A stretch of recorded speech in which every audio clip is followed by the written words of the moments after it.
నమస్తే, black and వైట్కి స్వాగతం. ఈరోజు మా అతిథి లెజెండరీ యాక్టర్ కోట శ్రీనివాసరావు గారు. నమస్కారం సార్. నమస్కారం అండి. కోట శ్రీనివాసరావు లెజెండరీ యాక్టర్ అంటే అసలు ఏమిటండి? ఒక చరిత్ర క్రియేట్ చేసిన నటుడిని లెక్క. అదే తెలుగులో ఇంచుమించు అర్థం నాకు తెలియదండి, నిజంగా తెలియదు. మిమ్మల్ని మీరు తగ్గించుకుని మాట్లాడుతూ ఉంటారు. చెప్పాలంటే మీ హుందాతనానికి అది ఒక నిదర్శనం చెప్పవచ్చు. ఒక సాధారణ బ్యాంకు ఉద్యోగి కోట్లాది మంది తెలుగు ప్రేక్షకుల మనసులను దోచారు. ఇది మీ ప్రస్థానం ఎలా మొదలైంది సినిమాలో? నేను అసలు సినిమాకి ఎప్పుడు ప్రయత్నం చేయలేదండి. మీరు నమ్మడం నమ్మకపోండి. ఓకే. నేను ఎప్పుడు సినిమాకి ఎప్పుడు ప్రయత్నం చేయలేదు. అంటే నాకు ఈ భయం, ఏదైనా నలుగురితో చక్కగా బ్యాంకులో పనిచేస్తున్నాం, 10 మందితో మంచి ఉద్యోగం, పిల్ల జల్ల అంతా బాగానే ఉన్నాం హాయిగా, ఎందుకు దీన్ని పాడు చేసుకోవడం?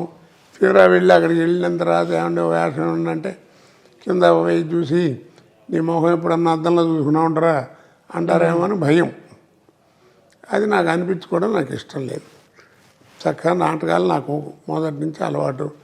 26 సంవత్సరాలు నాటకాలు వేశాను. ఓకే. అంటే ఒక 20 సంవత్సరాలు గట్టిగా మంచి మంచి వేషాలు వేసి పేరు తెచ్చుకున్నాను. జంధ్యాల గారు నాకు పెద్దవాడి నుంచి బాగా చిన్నప్పటి నుంచి బాగా తెలుసు, కాలేజీ రోజుల నుంచి. సుబ్బరాయ శర్మ గారు, జంధ్యాల గారు, ఇలా చాలామంది, అశ్వదత్ గారు, వీరందరూ కూడా నాకు బాగా పరిచయం. సుత్తి వీరభద్రరావు, వీళ్ళందరూ. జంధ్యాల గారు ఎప్పుడన్నా హైదరాబాద్ వచ్చి ఏదైనా నాటకం వేస్తున్నా, సినిమా ఏదైనా తీస్తుంటే కోట రావయ్య సరదాగా 2-3 సీన్లో వేషం ఉంటుంది, సరదాగా వేయని అడగడం. అలా ఏదైనా 1-2 సినిమాలు, ముందు 4 సినిమాలు చేశాను. ఒక మంచి వేషం, పెద్ద వేషం చేసింది ఏంటంటే కుక్క. అది కంప్లీట్ తెలంగాణ మాండలికం మీదే ఉంటుంది. అంటే ఆ రోజుల్లో ఇందిరాగాంధీ గారు ఈ 20 పాయింట్ ఫార్ములా అని పెట్టి చాలా హడావిడి చేశారు, మంచి పని కూడా. దానికని ముందు అసలు సెలెక్ట్ చేశారు. దాంట్లో నేను దేశరాజ హనుమంతరావు గారు, నేను, సుబ్బరాయ శర్మ గారు, ఇంకో ఇద్దరు, తర్వాత మన తెలంగాణ శకుంతల గారు అన్న పోయింది పాపం ఆవిడ, ఇలా చాలామంది, దేవదాస్ కనకాల గారి భార్య లక్ష్మి గారు, వీళ్ళందరూ కూడా యాక్ట్ చేసేవారు. అలా అలా అలా సినిమా అంతా వచ్చిందండి.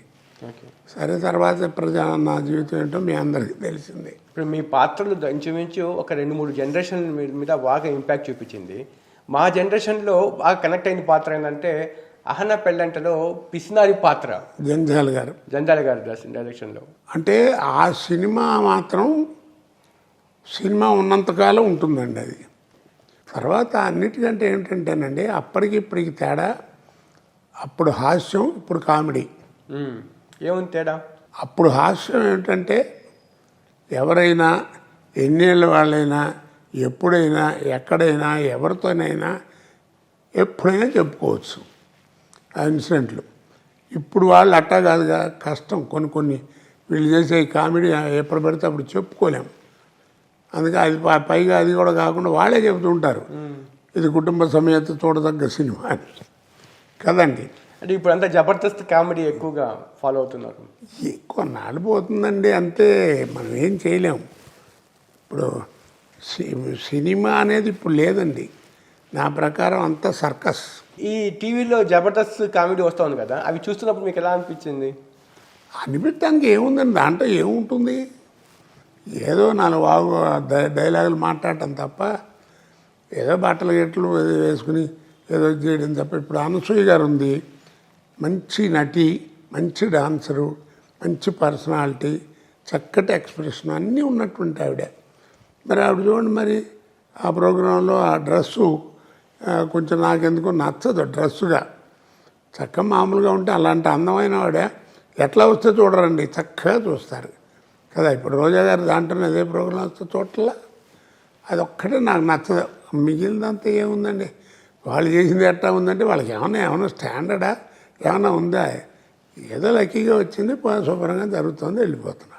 అంటే ఒకట్లే అండి, ఇప్పుడు డ్రెస్లు ఎవరి డ్రెస్లు వాళ్ళు ఇష్టం కదా అని చెప్పి, ఎవరి డ్రెస్ అనేది వాళ్ళ ఇష్టం కదా, మనం అలా అనకూడదండి, తప్పు. ఇప్పుడు మీరు టీవీ యాంకరు మీ ఇష్టం వచ్చాడు మాట్లాడినిస్తారా మీ ప్రొడ్యూసర్లు కానీ ఎవరన్నా? అదే ఉం? లేదండి, అవతల వాళ్ళ గౌరవాన్ని తగ్గించే విధంగా మనం అది మరి మాట్లాడతానంటే ఇప్పుడు ఇక్కడ ఏంటంటే స్త్రీ పురుషులు అని రెండు ఉన్నాయి ఇక్కడ.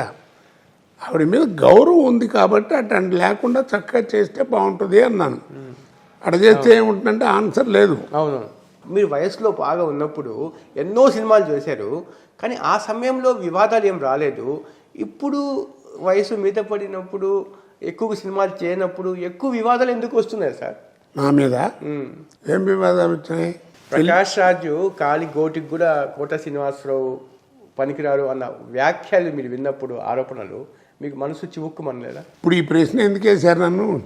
ఆయన ఆ మాట మాట్లాడటం మంచిది కాదు అవును అని మీకు అనిపించబట్టే కదా. అది చాలు నాకు. ఏమండి, నటుడుగా ఎవరు గొప్ప ఎవరు తక్కువ అని కాదు. మనకి పెద్ద గుమ్మడిగా అంత టాలెంట్ ఉంటే కుదరదు, అవును ఆవిడంత అదృష్టం కూడా ఉండాలి. అవును ఆ రెండు ఉన్నవాడే కోట శ్రీనివాసరావు. అతనికి ఈ గురించి ఎప్పుడు ఏమీ మాట్లాడేవాడిని కాదు. ఆర్టిస్ట్గా ఎవరి క్వాలిఫికేషన్ వాళ్ళది, భగవంతుడు ఉన్నాడు చూపించడానికి. కానీ మీరు చివరిలో చేసిన ఈ కామెంటు ప్రకాష్ రాజ్ ఓటమికి కారణమైన ఒక 10-15 కారణాల్లో ఇది కూడా ఒక కారణమని అనుకుంటున్నారు కోట అనుకోనివ్వండి. ఇప్పుడు నేను ఏదైనా తప్పు మాట్లాడాను అనుకోండి ఎలక్షన్ టైంలో, అది డెఫినెట్గా బ్యాడ్ జరుగుతుంది. ఇప్పుడు చిరంజీవి గారు బ్రహ్మాండమే నటుడు అండి, నిజంగా చెప్తున్నాను, నా హృదయం నుంచి మాట్లాడుతున్నటువంటి మాట. చిరంజీవి గారు చాలా మంచి నటుడు. ఆయన సినిమా ఒక నంది అవార్డ్స్కి కాంపిటీషన్లో ఒక సినిమా ఏదైనా వెళ్ళిందనుకోండి, ఆ సినిమాకి ఏమి ప్రైజులు రాలేదు, ఏం రాలేదు. ఇంకేదో మామూలు సినిమాకి ప్రకాష్ రాజు గారు నటించిన సినిమాకి వచ్చిందనుకోండి, అంటే చిరంజీవి గారు నటుడు కదా. ఏమండి, నేషనల్ అవార్డు వచ్చింది నాకు, అది ఇదంటే వస్తే 3 మందికి వచ్చింది. రంగారావు కంటే గొప్పవాడు ఆయన. ఆయన గురించి నేను చెప్పదలుచు 3 ఆయనతో నేను కనీసం కాస్త పెద్ద పెద్ద ఇంపార్టెంట్ వేషాలు 15 సినిమాలన్నా చేసుంటా. ఒక్క సినిమాకి టైంకి రాడండి. 9ంటికి కాల్ షీట్ వేస్తే 11:30కి వస్తాడు. ఆ క్యారవాన మోగుతూ ఉంటుంది, మేమేమో చెట్టు కింద కూర్చుని అక్కడ కబుర్లు చెప్పుకుని ఉంటాం. ఎప్పుడో 11:30కి వచ్చి వచ్చి హలో అని ఆ ప్రొడ్యూసర్ని మేము డైరెక్టర్ని పలకరించాడు. మళ్ళీ ఏమంటాడు, ఎప్పుడు వెళ్ళిపోతాడని మమ్మల్ని అట్టాగే కూర్చోబెట్టి ఆయన షాట్లు ముందు గవగవ తీసి పంపించేవారు. ఇది అవసరం అండి? తనకు తెలీదు. మనం డబ్బులు తీసుకుంటున్నామండి, కనీసం రావక్కలా నువ్వు. ఆ జ్ఞానం ఉండదు నీకు, పెద్దవాడివి కదా. ఏదో చదువుకుంటున్నాను అంటాడు, అది అంటాడు, ఇది అంటాడు, ఏదో మాట్లాడతాడు. అదొకటి. 2, ఒక్క ఆర్టిస్ట్తో తోటి ఆర్టిస్ట్తో చక్కగా కూర్చుని బాగున్నావా, ఏమన్నా ఏమనుకోదు, ఎలా ఉన్నారు, లేట్ అయిందా, పాపం మిమ్మల్ని అందరినీ కూర్చోబెట్టించాను ఏమనుకోకు అని అని ఎవరితోనో మాట్లాడాడు ఆర్టిస్ట్తో. తర్వాత ఇంకోటి మూడోది ముఖ్యమైనటువంటిదండి, మా అసోసియేషన్కి ఆయన ప్రెసిడెంట్గా నిలబడ్డాడు. అదే మా అసోసియేషన్ అతన్ని 2-3 సార్లు సస్పెండ్ చేసింది. ఒక్క జనరల్ బాడీకి వచ్చిందని నాకు తెలియదు, ఎక్కడ సంతకాలు పెట్టలేదు, ఏమి నీకేం అర్హత ఉంటుంది కోట శ్రీనివాసరెడ్డి మాట్లాడటానికి? ఏం పెద్ద గొప్ప అని ఆ నాగబాబు గారు వాళ్ళు ఏదో అన్నారు, నేనేం అనలేదు, ఇదే అడిగాను. సరే, నేను మాట్లాడడం తప్పు, మరి ఆయనకి అద్దం ముందు కూర్చొని ఆయన చూసుకోమనండి. ప్రకాష్ రాజ్ అలా ఉంటే చిరంజీవి గారు ఓ పక్క, పవన్ కళ్యాణ్ గారు ఇంకో పక్క, వీళ్ళిద్దరు లేకపోతే అసలు నాగబాబు గారు ఏంటండి, మామూలు నటుడు. ఆయనే ఉత్తమ నటుడు కాదు, గొప్ప నటుడేం కాదు, ఇదేం కాదు. ఎందుకు ఆయనకి నాగబాబు గారు ప్రకాష్ రాజ్ గారిని ఇష్టం వచ్చినట్టు తిట్టాడు. మీ అందరికీ తెలుసు కదా. వాడికి డిసిప్లిన్ లేదు, పాడు లేదు, షూటింగ్లు పోస్ట్ పోన్ అవుతున్నాయి, షెడ్యూల్ మారుతున్నాయి. ఇప్పుడు నాగబాబు మీ మీద ఆ కామెంట్ చేయడం మీ మీద అది ఆయనకి ఉండాలి సార్. నేను ఏమన్నా అన్నాను ఆయన్ని? ఇప్పుడు కూడా నేను కామెంట్ చేశాను. ఎస్, ఓ పక్క చిరంజీవి గారు, ఓ పక్కన పవన్ కళ్యాణ్, లేకపోతే నా బాబు ఏంటి చెప్పండి? పోనీ పెద్ద యాక్టరా, కొత్త పొలిటీషియనా, ఏముందండి ఈ క్వాలిఫికేషను? అంటే వాళ్ళ అన్న అతని భుజాల మీద ప్రకాష్ రాజ్ని గెలిపించుకొని తీసుకురామని చెప్పి ఒక బాధ్యత పెట్టారు. పెట్టే ఉండొచ్చు సార్, బోళ్ళు మంది ఏమైనా జరిగి ఉండొచ్చు, నేను కాదంట్లా. ఆ మాట ఏమిటండి? నేను అట్లాంటి మాట ఒక్కటి మాటతో ఊరుకుంటారు? మొత్తం టీవీలో నాకు గోలగోలు చేసి వదిలేవారు 4 రోజులు. అవునా కదా?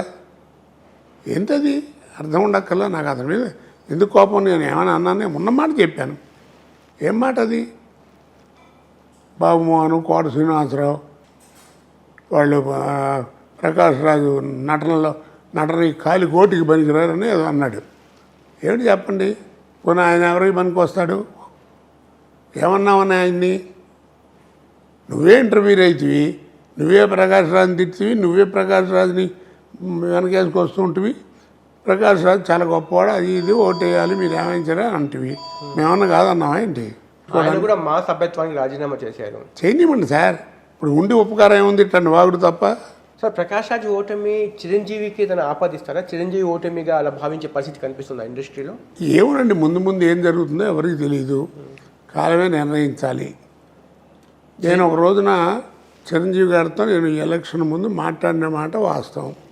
చిరంజీవి గారు నమస్కారం అండి రండి, ఏమండి అన్నారు, ఆయన ఏదో మాట్లాడారు, ఏదో మాట్లాడుకుందండి చేసి, సార్ మీరు నుంచోండి లేకపోతే మీ వాళ్ళని ఎవరి నుంచో పెట్టండి, మేమంతా సపోర్ట్ చేస్తాం.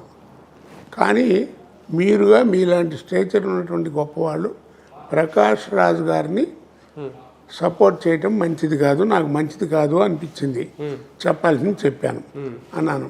తప్పేముంది, ఎస్ నేనేం బయట పిచ్చి పిచ్చిగా వాకుండా అన్నాను. ఆయన నాతో ఏమన్నారంటే ఏదో అవి ఇవి మాట్లాడి, కోటయ్య ఏం లేదే ఓ రోజు వచ్చాడు ఇలా ఎలక్షన్లో నుంచున్నానన్నాడు, మంచిదా బెస్ట్ ఆఫ్ లక్ అన్నాను. చిరంజీవి అంటే మీరు చెప్పిన ప్రకారం చిరంజీవి సపోర్ట్ లేదా సార్ ప్రకాష్ రాజ్కి? ఏమోనండి, ఎవరికి తెలుసు. అది మీరు చెప్పిన ప్రకారం అయితే ఇంకా ఆయన లేదని అనుకుంటున్నా నేను. ఉంటే ఉండదు, దాని తప్పేముంది. ఇప్పుడు పవన్ కళ్యాణ్ చిరంజీవి గారు అబ్బాయి వాళ్ళు వెళ్ళారు, ఓట్లు వేసారు, వేసింది సార్. అలాంటి వాళ్ళు కాదు, ఎంతోమంది వేయకపోతే 294 ఓట్లు ఎట్టా వచ్చినాయి అతనికి. ఏదన్నా నాన్ తెలుగు అంటారు, ఎవడన్నా నిన్ను ఇవాళ మాట్లాడటం కాదు. నేను 1994 నుంచి మాట్లాడుతున్నాను. 4.5 రోజులు హంగర్ స్ట్రైక్ చేశాను. ఓకే, తెలుసో మీకు తెలీదు. అప్పట్లో హైదరాబాద్ వచ్చిన కొత్త ఇండస్ట్రీ, ఓకే, మెడ్రాస్లో ఉండే యూనియన్లు ఇవన్నీ కూడా అక్కడ హెడ్ వాళ్ళు పుచ్చుకుని తొందరగా ఒకటి నిర్ణయం చేశారు. ఓకే, మీ హైదరాబాద్ వాళ్ళకి ఎవరికి మెంబర్లుగా చేర్చుకున్నా తప్ప వాళ్ళకి పెద్ద వర్క్ రాదు, నేర్చుకోవాలి, ఆ నేర్చుకున్న తర్వాత చూద్దాం. కాబట్టి ఫైటర్లు కానీ డాన్సర్లు కానీ ఎవరైనా సరే 4 చొప్పున వాళ్ళని మిమ్మల్ని నిల్వ చేస్తాం, వచ్చి చేసి నేర్చుకోండి అని చెప్పి మొదలెట్టారు. దానికి నేను ఇట్లా నువ్వెవడో చెప్పడానికి, ఊరికే కబుర్లు కాదు చేశాడు. అయినా ఏమన్నా చేశాడా అన్నమాట? అంటే ఇవన్నీ చేయాలని ఆత్మ ఉంది, ఆత్మ ఎవడికి లేదు సార్. రిజల్ట్ చూసిన తర్వాత ప్రకాష్ రాజ్కి వ్యతిరేకంగా చాలామంది ఏకమయ్యారు అని అనిపిస్తూ ఉంది. నందమూరి కుటుంబము బాలకృష్ణ సపోర్ట్ కూడా మంచు విష్ణుకే ఉన్నట్టుగా అనిపించింది. మీరు ఏమంటారు సార్? క్లియర్గా తెలుస్తోంది కదా, లేకపోతే మంచు విష్ణుకి అన్ని ఓట్లు ఎట్టా వస్తాయి సార్? బాలకృష్ణ వీళ్ళందరూ ఏకం కావడానికి మంచు విష్ణు వైపు కారణం ఏంటి సార్? అంటే మెగా ఫ్యామిలీ యొక్క ఎక్కువగా పెరిగిపోతూ ఉంది మోనోపలి తెలుగు ఇండస్ట్రీలో, అందుకోసం మీరందరూ ఏకమయ్యారంటారా? లేకపోతే కేవలం ప్రకాష్ రాజ్ని వ్యతిరేకించాలని చెప్పి వీళ్ళందరూ ఏకమయ్యారంటారా? ఏది ఏమైనా ఒకటి మాత్రం ఖాయమండి, ప్రకాష్ రాజు ఎలక్షన్లో నిలబడటం వల్లే ఇది అన్నీ వచ్చినాయండి ప్రస్తుతం ఈ సంవత్సరం ఈ ఎలక్షన్కి మాత్రం. ఏమండి, అలాగే ఇప్పుడు ఏదో మోహన్ బాబు గారు ఏదో పోస్టల్ బ్యాలెట్ మీద మోసం చేశాడు, తప్పు చేశాడు అంటున్నావు. అది నాకు నీకు అందరికీ మైక్ పట్టుకుని చెప్తే సుఖం. వెళ్ళి శుభ్రంగా ఆయనతో కూర్చొని ఏమండి తప్పు కదా అని అడగండి. సార్ మీకు చిరంజీవి తెలుసు, మోహన్ బాబు తెలుసు. మోహన్ బాబు ఆర్టిస్టులతో డీల్ చేసే విధానం అంత హై హ్యాండెడ్గా ఉంటుందా సార్? అంటే ఇప్పుడు ప్రకాష్ రాజ్ ప్యానల్ వాళ్ళు అంతా అన్నారు కదా, మాకు తిట్టాడు, అమ్మ బూతులు తిట్టాడు, మా అమ్మల్ని తిట్టారని చెప్పి, అలా ఉంటుందంటారా? నాకు తెలిసి మోహన్ బాబు కోపిస్ట్ అండి, కానీ మంచి మనిషి అండి, మంచి మనిషి, ఎవరికి హాని చేసే రకం కాదు. కాకపోతే ఏంటంటే కొంచెం మాట కర్కశంగా ఉంటుంది, చాలా కర్కశంగా ఉంటుంది. ఇప్పుడు నేను సీనియరు, ఇప్పుడు కొద్దిగా గొప్ప సర్వీస్ ఉన్న ఎక్స్పీరియన్స్ ఉన్నాను కదా, నా మీద కోపం వచ్చింది అనుకోండి, కోట ఏంటి పిచ్చి పిచ్చిగా నువ్వు ఏం లేట్గా వస్తున్నావు, సరిగ్గా రావేంటి, కొట్టానంటే మొహం బయలుపోద్ది అంటుంటాడు. మీతో కూడా మామూలుగా అంటుంటాడు, నన్నే కదా అందరినీ అంటుంటాడు. మరి అందరూ నీకొక్కడికి ఎట్టా వచ్చింది పోటుగాళ్ళగా? నేను 4 సార్లు 5 సార్లు చెప్పాను, మోహన్ బాబు గారు మీరు ఏదో సరదాగా ఉంది కాబట్టి మనందరం కలిసి ఉన్నాం కాబట్టి ఒక అన్నయ్య తిట్టాడు అనుకుని ఊరుకుంటున్నాను తప్ప ఎందుకంటే తిట్టుకుంటారు, ఎవడో వినేవాడికి బాగుండదని. సరే, ఇప్పుడు దాసనారాయణ రావు తర్వాత ఖాళీ అయిన పెద్ద మనిషి కుర్చీలో మోహన్ బాబు కూర్చోడానికి అర్హుడా, చిరంజీవి కూర్చోడానికి అర్హుడా సార్? ఎవరికైనా అర్హత ఉంది సార్. మీ దృష్టిలో చెప్పండి సార్. మురళీమోహన్ పనికిరాడు. ఏమండి కృష్ణరాజు యాక్టివ్గా లేరుగా. లేరుగా అంటే ఇప్పుడు ఏముంది, ఆయన పెద్దవాడు అయిపోయాడు, 90 ఏళ్ళు దాటి. అట్టుగా దాసరి నారాయణరావు ఎటువంటి పాత్ర పోషించేవాడు? ఆర్టిస్టు, ప్రొఫెషనల్ లైఫ్ కాకుండా వ్యక్తిగత లైఫ్లో వచ్చి టైం స్పెండ్ చేసి పరిష్కారం చేసేవాళ్ళు. ఆయన పనిచేశారంటే మోహన్ బాబు దాసనారాయణరావు గారు ఆ రోజులు వేరు సార్. కాస్త పెద్దవాళ్ళు చెబితే వినటం చేయటం అనేటువంటి ఓ పద్ధతి ఉంది. ఇప్పుడు నేను కూడా కొన్నాళ్ళు దాంట్లో మాలో కొంచెం ట్రెజరర్గా పనిచేశాను. అప్పుడే కొంచెం నాకు కూడా ఇబ్బంది జరిగింది. ఏం చేయాలని గట్టిగా అడిగితే దాసనారాయణ దగ్గరికి వెళ్ళాము. దాసనారాయణ ఆయన పేరేంటి బాలకృష్ణ, అలాగే చిరంజీవి గారు, వీళ్ళందరూ ఇంటర్వ్యూ అయ్యి కూర్చుని మాట్లాడి అట్లా కాదు అటు చేయండి అన్నారు. చేశారు, పని అయిపోయింది. మా అన్నయ్య చిరంజీవి గారు ప్రకాష్ రాజ్ని నువ్వు గెలిపించాలి అని అన్నాడు. ఎవరు? నాగబాబుని అన్నారంట. అన్నాడా? చిరంజీవి గారు అన్నారా? అంటే అన్నాడేమో, నేను వినలేదు. అందుకోసమే ఆయన ప్రకాష్ రాజ్ తరఫున ఫైట్ చేశాడు ప్రత్యర్థుల మీద. ఇప్పుడు ఆయన చేశాడని ఆయన పరువులు తీయటం ఎందుకయ్యా?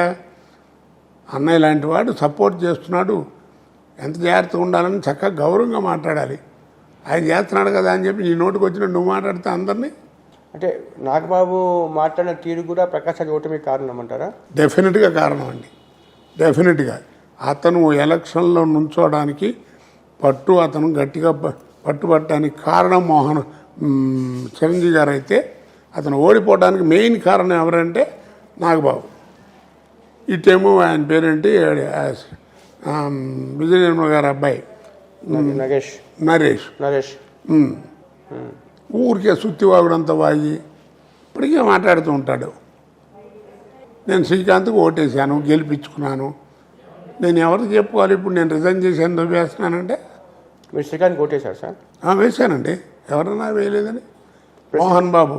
మోహన్ బాబుకి నాకున్నటువంటి అనుబంధం చాలా గొప్పది, దాన్ని కూడా విస్మరించేశాను. మిగతా వాళ్ళకి ఎవరికి వేశారు? నా ఇష్టం వచ్చిన వాళ్ళకి అతనికి చెప్తున్నానండి, అతను రిజైన్ చేశాడు కాబట్టి.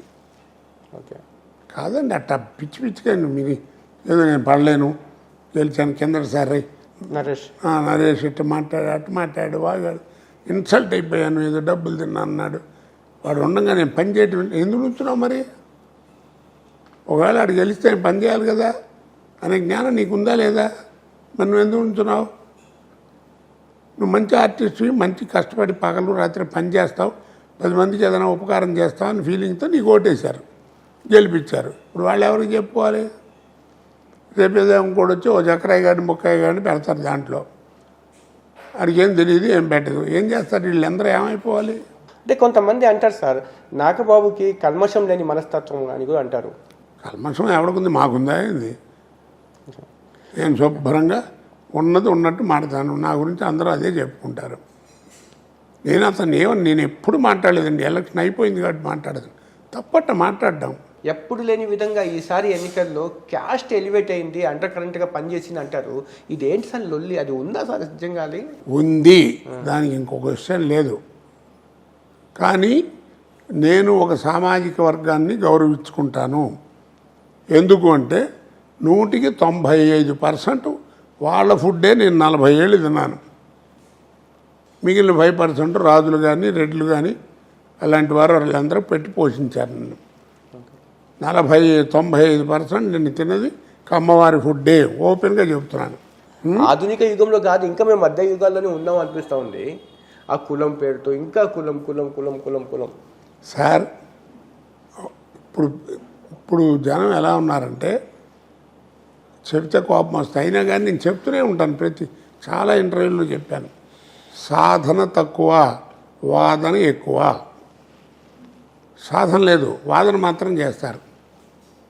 రోడ్డుకి ఎడం పక్కన నడవండి అని కమిషనర్ ఆఫ్ పోలీసు వచ్చి చెప్పాడు అనుకోండి, సరే అనుకోండి, ఎడం పక్కన కుడి పక్కన నడిస్తే ఏమవుద్ది సార్? కుడిపక్క ఏమవుద్దని చెప్పాలా? నువ్వు ఎడం పక్క కరెక్ట్గా నడిస్తే నీ కుడిపక్క నడిస్తే ఏమవుద్దో నీకే తెలుస్తుంది. 20 గంటల పాటు మీరు ఎక్కువగా పనిచేసేవాళ్ళంట. ఉదయం 6 గంటలకి వెళ్ళి రాత్రి 2 గంటలకి కొంచెం పెరుగన్నం తిని పండుకునేవాళ్ళు, అంత పనిచేశాడు.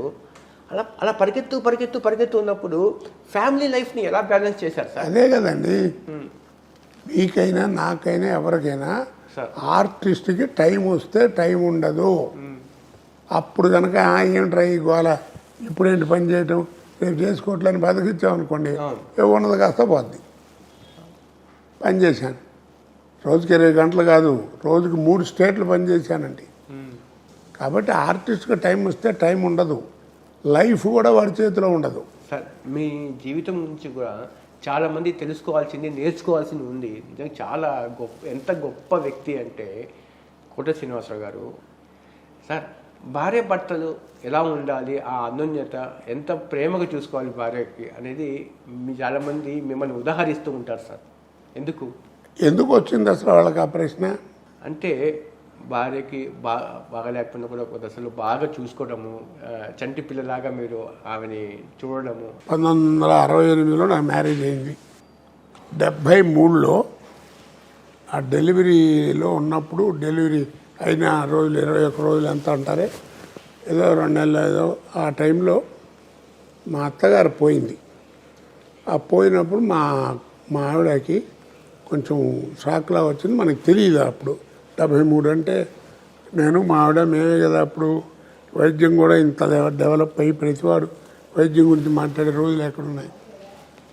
She has become a psychiatric patient. She doesn't know who am I for 30 years. ఎవరో క్లోజ్గా ఉండే ఫ్రెండ్స్కి, నాతో నాటకాలు వేసిన వాళ్ళకి మా గురువులకి వాళ్ళకి తెలుసు తప్ప బయట వాళ్ళకి ఎవరికి తెలియదు. నేను చెప్పను కూడా. ఇప్పటికి కూడా ఇప్పుడు కొంచెం కూతురుపడి కాస్త ఏదో పెద్ద వయసు వచ్చింది 72 దానికి ఏదో మాటలు ఉంటే బాగుండకపోవటం చేయటం ఇది సహజం కదా, వయసును బట్టి వచ్చేవి. మరి నేను ఓర్పుగా ఉన్నాను. నన్ను అందరూ తిడతారు, ఏమై అట మాట్లాడుతుంటే ఊరుకుంటావు ఏంటని. ఊరుకోక ఏం చేస్తాం? ఒక్కటే గుర్తుంచుకోండి సార్, ట్యూబ్లోంచి బయటకు వచ్చిన పేస్ట్ని గుమ్మం దాటి వెళ్ళినటువంటి సంసారాన్ని ఎవడు వెనక్కి లాక్కులాడాడు. మా వీక్షకులు ఇది చాలా వాల్యూడ్. జీవితాన్ని మదించి తెలుసుకొని సమాజాన్ని దూరం నుంచి అర్థం చేసుకున్న గొప్ప వ్యక్తి చెప్తున్న మాటలు ఇవి. ప్లీజ్ ఒకసారి వినండి. ట్యూబ్లోంచి బయటకు వచ్చిన పేస్ట్ని, గుమ్మం దాటి వెళ్ళినటువంటి సంసారాన్ని ఎవడు వెనక్కి తీసుకురాలేడు. కోర్టులో కూడా నువ్వు విడాకులకు వెళ్ళినప్పుడు 6 నెలలు 7 నెలలు టైం ఇస్తారు. ఆలోచించుకోండి, చక్క ఎందుకు విడిపోతారు, పిల్ల పాపలతో చక్క హాయిగా ఉండండి అని చెప్తారు. కాబట్టి మనం ప్రయత్నం చేస్తామే తప్ప వాళ్ళిద్దరి మధ్యన ఎవరికి తెలుస్తుందండి? భార్యాభర్త మధ్యలో ఏం గొడవ ఉందని మనం ఏమైనా చూసామా? ఏదో ఇంగ్లీష్లో ఇప్పుడు కొత్తగా మాట్లాడుతుంటారు. 2-3 పిల్లలు పుట్టిన తర్వాత విడాకులు ఏమిటంటే ఏదో మైండ్ సెట్ కలవట్లేదంట. ఏమిటి కలిసేది? 3 పిల్లలు పుట్టేదాకా 2 పిల్లలు పుట్టేదాకా తెలియదా? ట్యూబ్లోకి మళ్ళీ ఎక్కించాలనుకుంటే చేతికి అంటుంది తప్ప అది లోపలికి వెళ్ళదు. అట్లాగే ఈ సంసారం కూడా బయటికి అల్లరైపోద్ది తప్ప లోపల రాలేదు. కాబట్టి అది జాగ్రత్తగా ఉంచుకోవాలి. నా రెండో కూతురు షీజ్ ఎంకామ్ ఎంఈడి. బెజవాడలో నేను ఎప్పుడు రిక్షా ఎక్కలేదు, సరదా రిక్షా ఎక్కుదామని మా శంకరం, మా తమ్ముడు గారి కూతురు, అక్కడ మా అక్కయ్య గారికి, మా చెల్లెళ్ళ కూతుళ్ళు అందరూ కలిసి రిక్షా ఎక్కి సరదాగా వెళ్దామని. బెజవాడ బాగా ఐడియా ఉందా మీకు? అవును సార్, నేను విజయవాడ పనిచేశాను. ఆ లో బ్రిడ్జ్ ఉంది కదా, వీళ్ళు 1 టౌన్ నుంచి 2 టౌన్ వెళుతున్నారు. ఆ ఎదురుకుండా వచ్చే లారీకి ఏదో బ్రేక్ ఫెయిల్ అయిందట. ఆ డివైడర్ కూడా దాటి వీళ్ళ వ్యాన్కి కొట్టింది. కొడితే ఫస్ట్ స్ట్రోక్ వీళ్ళ దాటంతో దూరంగా పడ్డారు. ఆ ఇన్సిడెంట్లో 2-3 పోయారు కూడా. లక్కీగా అది బతికింది. ఆ యాక్సిడెంట్లో లెగ్గు. ఆ తర్వాత ఎలా దీని జీవితాన్ని ఏడుస్తూ కూర్చున్నామని. అలాంటి లైఫ్లో నేను ఎవరి దగ్గర అయితే గుమాస్తాగా పనిచేశానో బ్యాంకులో, నేను మీయకు కూడా అయ్యాను. మహానుభావుడు పెద్దలు దయదలిచి కానీ ఏదైనా కానీ మొత్తానికి మ్యారేజ్ అయింది. దానికి ఆడపిల్ల చక్కగా లక్షణంగా ఉంటున్నారు. సరే జీవితం బాగానే ఉందిలే, నడుస్తుంది అనుకున్నా. మీకు తెలుసు కదా మా అబ్బాయి, వాడు ఎగిరిపోయాడు. మరి ఇన్ని బాధలు పెట్టుకుంటూ మరి 10-12 ఏళ్ళ నుంచి వాడు పోయిన తర్వాత కూడా ఎక్కడన్నా సినిమాల్లో ఎక్కడన్నా మీకు చూసారా? ఆ బాధని ఎప్పుడు నేను దాని గురించి మాట్లాడను. భగవంతుడు ఎంత పేరిచ్చాడో అంత కష్టాలు కూడా ఇచ్చాడు, వీటిని తట్టుకునే గుండె కూడా ఇచ్చాడు. బాగుంది, అంతే, చేయటం మన ధర్మం. ఏదో ఎప్పుడైనా బోరు కొట్టి ఇంట్లో కూర్చొని ఏడుస్తూ ఉంటాను, ఏముంది. ఇప్పుడు చూడండి సార్, మీరు కూడా వీక్షకులకు నేను చూస్తున్నా చూడండి, ఈయన స్టార్డమ్ అనుభవించారు. ఆ రోజుల్లో 30 సంవత్సరాలు 25 సంవత్సరాల క్రితమే ఒక టాప్ హీరోకి ఎంత క్రేజ్ ఉండిందో ఒక కోట శ్రీనివాసరావులో అంతే క్రేజ్ ఉంది. కానీ ఆ సమయంలో మీకు పెళ్లి చేసుకోమని చెప్పి ఎవరు చెప్పలేదు సార్ యాక్చువల్గా? అంటే మీకు కేవలం ఆ ప్రేమ వల్లే అలాంటి? ప్రేమ కాదండి, మన బాధ్యత. అది ఏ క్యాస్ట్లో అయినా సరే, క్రిస్టియానిటీలో అవ్వనండి, ముస్లిమిజంలో ఎవరైనా సరే, పెళ్ళాన్ని ధర్మంగా చూసుకో. నీ ఏడుపు నువ్వు ఏడు, బయట ఏమన్నా ఏడిస్తే ఎవడేమన్నా. సార్ మీకు మరో జన్మ అంటూ ఉంటే మళ్ళీ ఇండస్ట్రీలోనే తెలుగు కోట శ్రీనివాసరావుని పుట్టాలనుకుంటారా, లేకపోతే వద్దనుకుంటారా ఈ ఇండస్ట్రీలో?